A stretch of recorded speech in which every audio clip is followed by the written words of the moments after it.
Hello, so I just wanted to make another video explaining how to convert your airless unit into air-assisted airless. I made a small video a while back, and I just want to make one that's a bit more clear and easy to understand for people, because it's a really simple conversion and you don't need much really to do it. All you need is a air assist gun. Like this is a Graco G15. There's many, I can list them in the description. So that's all you need really in an air compressor. For air compressor, I recommend at least like 4 CFM at 90 PSI. Depending on how much air pressure you actually take, you could do it probably with a smaller one. So really what changes is you're changing your airless gun.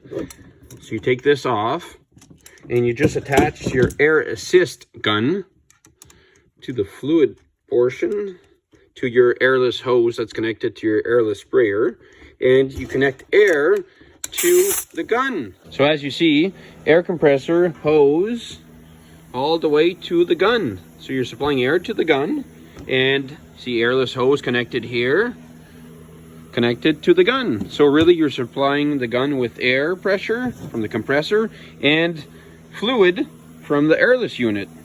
That's it. If you don't have a air regulator on your compressor, I recommend getting one because you'll need it.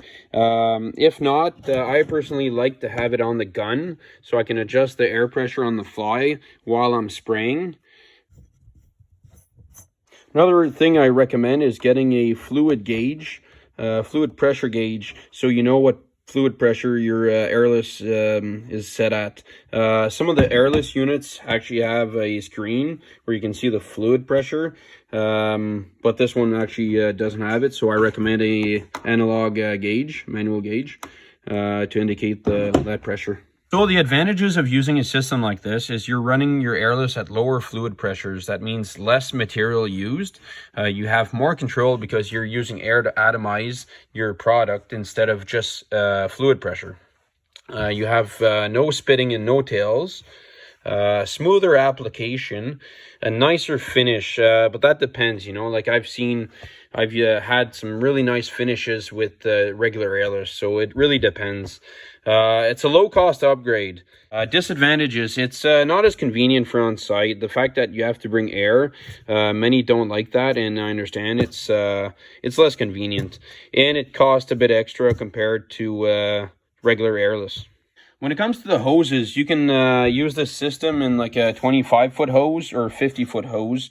Airless hose stays the same. Just match the air hose length to your airless hose. So apart if the compressor is actually like not at the same place as the airless unit, then you can have a different length for sure. But it makes it easier to work with when the length is the same.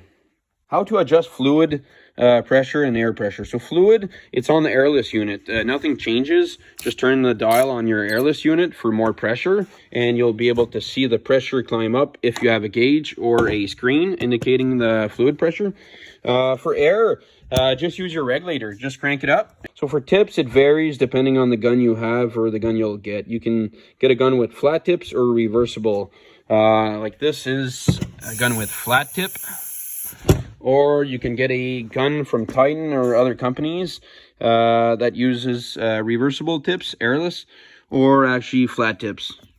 So for the size of the unit, I recommend a Graco like 390, 395, 490, 495, Tritech T3, T4, T5, Titan 440.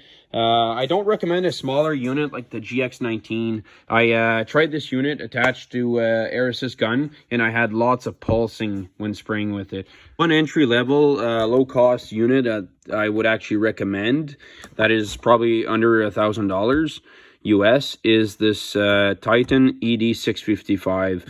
This unit would work really well for a conversion like this. Okay, so let's talk start. When you start off with the system, start with fluid pressure around 800 PSI and air pressure 15. If you're getting tails, start off by increasing the air pressure a bit and the fluid pressure a bit.